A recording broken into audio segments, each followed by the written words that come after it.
1400-এর পর থেকে মোদী শাহরা ক্ষমতা দখল এবং ক্ষমতায় টিকে থাকার জন্য নির্বাচনী বিধি আইন কানুন যা কিছু আছে সবকিছু যখন পরিবর্তন করে দেশের নির্বাচন কমিশনকে তাদের পোশাক তোতা পাখিতে পরিণত করেছে। তেমনি আমাদের রাজ্যেও 18 সালের পর রাজ্যে নির্বাচনী ব্যবস্থাটা কার্যত রহস্যনাত্মক হয়ে গিয়েছে।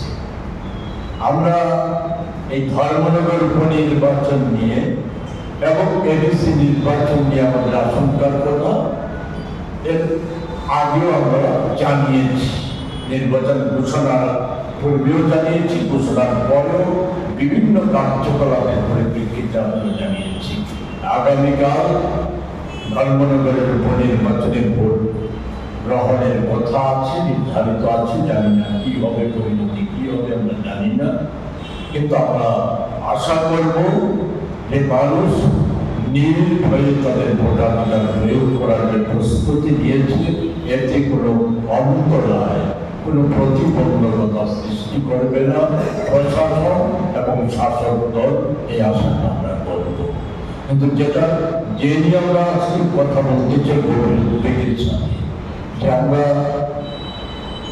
বলেছিলাম যে সাধারণত যে কোনো নির্বাচনের প্রস্তুতি পর্বে রাজ্যে সর্বদলীয় সভা হয়। রাজ্য নির্বাচনী হোক, স্থানীয় স্বায়ত্তশাসিত সংস্থার নির্বাচনী হোক, লোকসভা নির্বাচনী হোক, এটা একটা প্রথা হিসাবে চলে আসছে। কিন্তু এবারই আমরা লক্ষ্য করলাম যে রাজ্য নির্বাচন কমিশনার উনি সেই সভাটার প্রয়োজনীয়তাটুকু বোধ করেন। এগুলি আমরা বলেছি, পুনরাবৃত্তি করতে চাই না, কখন সভা ডেকেছে এবং ওই সভাতে কার্যত উনি কোনো সিদ্ধান্ত নেননি। ওই সভাতে আমাদের সন্দেহ, নির্বাচন পরিচালনা নিয়ে আমাদের সন্দেহ প্রকাশ করার সময় বিজেপির প্রতিনিধি বাধার সৃষ্টি করে এতে তর্ক বিতর্কের সুযোগ নিয়ে উনি সভা নিজে থেকে সভা মণ্ডল করে চলে যান। তখন আমরা উল্লেখ করেছিলাম, এর থেকে পরিষ্কার হয়ে গিয়েছিল রাজ্য নির্বাচন কমিশনারের বলায় তার বলছি এটা কম বলা হয়। নির্বাচন কমিশনার আসলে বিজেপি, রাজ্য নির্বাচন দপ্তরটা বিজেপির একটা কোনো একটা শাখা অফিস, এর বাইরে কিছু নয়। ফলে উনি সেই অনুযায়ী কাজ করছেন। এত সন্দেহের মধ্যে ছিল আমাদের যে কেন রাজ্যে ভিভিপ্যাট যুক্ত ইভিএম থাকা সত্ত্বেও মধ্যপ্রদেশ থেকে পুরনো যেটা বাতিল হয়ে গেছে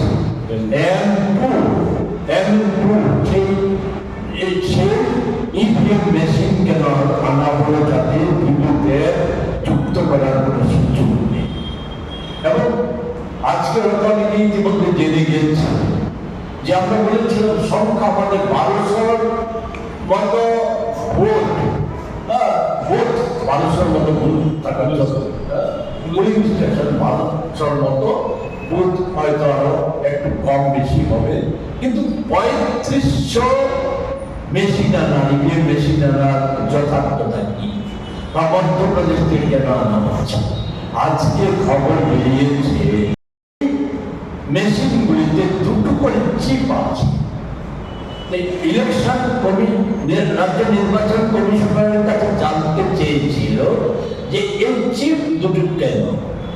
উনি বলেছেন একেবারে যাহা মিথ্যে বলে যা বলা হয়, এত মিথ্যে আমি শুনি। আইএস অফিসার ছিলেন, রিটায়ার করেছেন হয়তো, জানি না, সবটা জানা নেই, কিন্তু মানুষ এতটা কাঁচা, এই একটা পদে থেকে কাঁচা মিথ্যে বলতে পারে।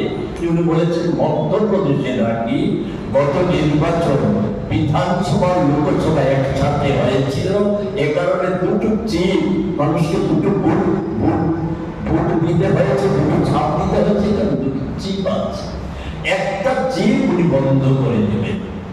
মিলিয়ে দেখবেন নির্বাচনী প্রচারে এই যে ইভিএম ছাড়া ভিভিপ্যাট আসার আগে রাজ্য সরকারে জনৈক মন্ত্রী উনি প্রকাশ্যে বলেছেন, যেটা সংবিধানের শপথ নেওয়ার পর এটা উনি বলতে পারেন না, যে যে ভোটার যেখানে বোতাম টিপ এই ভোটটা গিয়ে পড়বে পদ্ধতি, বোতাম পদ্ম চিহ্নে গিয়ে পড়বে।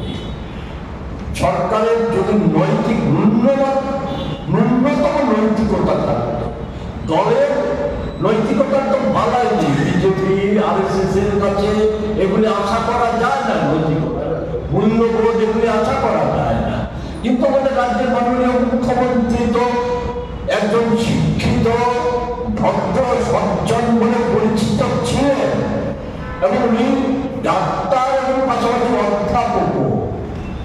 এত এই ধরনের অসাংবিধানিক কথা বলার পর ওনার হাতে স্বরাষ্ট্র দপ্তর, আইন দপ্তর তার বিরুদ্ধে কোনো ব্যবস্থা নিল না।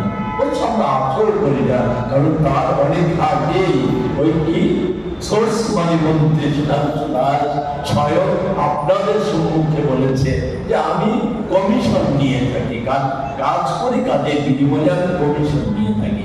তারপরে তার প্রমোশন হয় দলে এবং সরকারে, তার প্রমোশন হয়। আমাদের করা এফআইআর গ্রহণ করে না পুলিশ, তো এই এদের কাছ থেকে আশা করা যায়। কিন্তু আজকে যেটা এই কারণে বলছি যে উদ্বেগের যেটা মন্ত্রী বলা আর এই যে দুটো চিফ উনি বলেছেন নির্বাচন কমিশন বলছে, খবরে যেটা দেখেছি যে একটা চিফ বন্ধ করে দেওয়া হবে। আমাদের প্রশ্ন হচ্ছে যে যদি এই চিপে আগাম ভোট হয়ে যায়, এই চিপটা যদি বন্ধ করে রাখে, ভোট চাই হলো ওই মন্ত্রীর কথা অনুযায়ী গণাতে আগাম ভোটটাই তো প্রতিফলিত হবে এই ব্যবস্থা।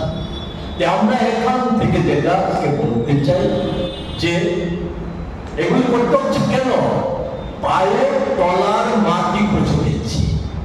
আগে যেগুলি করতে পারত, ভোটের দিন জোর জোর ওই মুখ্যমন্ত্রী যেভাবে জিতেছিলেন বাই ইলেকশনে, কি হোয়াইট ব্যাংক নাকি ব্যাংক 2000 বাহিনী মজুত করে সারা রাজ্যে প্রশাসনকে ব্যবহার করে এই সুযোগগুলি ধীরে ধীরে কমে যাচ্ছে।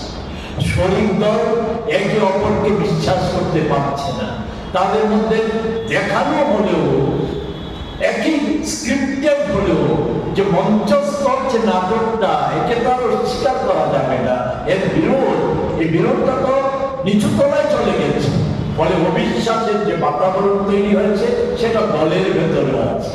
দলকেও বিশ্বাস করতে পারছে না, দলের লোকরা দলকেও বিশ্বাস করতে পারছে না। তার নানা ঘটনা আমি এগুলি বলে সময় নষ্ট করতে চাই। আশঙ্কা যেটা বলতে চাই যে আমরা এখান থেকে আমরা আবারও নির্বাচন কমিশনারকে মেইল করে আমরা জানাবো যে আগামীকাল আমরা দুপুর 1টায় আমরা নির্বাচন কমিশনারের কাছে গণ ডেপুটেশনে মিলিত হতে চাই, প্রতিনিধিমূলক ডেপুটেশন, গণ ডেপুটেশনে মিলিত হতে চাই। এবং আমরা এর মধ্যে যেটা বলতে চাই আপনাদের মাধ্যমে, এই প্রচেষ্টা যদি নেওয়া হয়, এই প্রচেষ্টা নীরবে মেনে নেওয়া হবে না, গণ প্রতিরোধ গড়ে তোলা হবে নির্বাচন সুষ্ঠুভাবে সম্পন্ন করার জন্য। আমরা তার জন্য এই রাজ্যে শুধু কংগ্রেস সমর্থক বা কংগ্রেস দলের দায়িত্ব না, আমরা মনে করি এটা রাজ্যের শুভ বুদ্ধি সম্পন্ন শুধু এডিসি এলাকার মধ্যেকার না, গোটা রাজ্যের মানুষের দায়িত্ব হচ্ছে এডিসি নির্বাচনের এই জাতীয় ঘটনা যারা করার ষড়যন্ত্র করছে সেই ষড়যন্ত্র রুখে দেওয়া। আমরা গণডেপুটেশনে মিলিত, এরপরেও যদি বিরত না হয়, আমরা এখান থেকে আমরা আমাদের সমস্ত দলের এডিসি এলাকার কর্মী নেতৃত্বের পাশাপাশি বিজেপি বিরোধী সব কয়টা দলের যে নেতৃত্ব কর্মী এই নির্বাচনে যারা চায় যে মানুষ নির্ভয়ে তার স্বাধীন মতামত প্রকাশ করুক, এই বিষয়টাতে যাতে সতর্কতা, সব ধরনের সতর্কতা অবলম্বন করে কোনোভাবেই যাতে মেশিনে কোনো রকম জালিয়াতি করতে না পারে থেকে আবারও দাবি করবো, কালকে আমরা লিখিতভাবে দাবি জানাবো। আমরা এখান থেকে বলতে চাই, এই দুইটা চিপযুক্ত মেশিন এটা সম্পূর্ণ বদ রাজনৈতিক উদ্দেশ্যে আমদানি করা হয়েছে, ভোটকে প্রহসনে পরিণত করার জন্যই এটা করা হয়েছে বলে আমাদের অনুমান। ফলে এটা উইথড্র করে জেলায় জেলায় যেটা পাঠানো হয়েছে তা উইথড্র করে কোনো সময় আছে। আমাদের রাজ্যে মজুদ যে ভিভিপ্যাট যুক্ত যে ইভিএম মেশিন, সেই মেশিনে ভোট করার আমরা দাবি জানাচ্ছি, আবারও দাবি জানাচ্ছি। এতে আমরা বিজেপি বিরোধী সব কয়টা দলের সমর্থন যেমন চাইব, রাজ্যবাসীর সমর্থন চাইব, এবং এতে আমরা রাজ্যের সমস্ত অংশের মানুষকে একতাবদ্ধ করে আমরা আগামী দিনে এগিয়ে যেতে চাই। সেই সহযোগিতা চেয়ে এবং আগামীকালের কর্মসূচি সফল করার জন্য আমাদের আগরতলা তার আশপাশ অঞ্চলের কংগ্রেস কর্মীদের দুপুর 1টার মধ্যে কংগ্রেস ভবনে জড়ো হওয়ার জন্য আবেদন জানিয়ে আমার কথা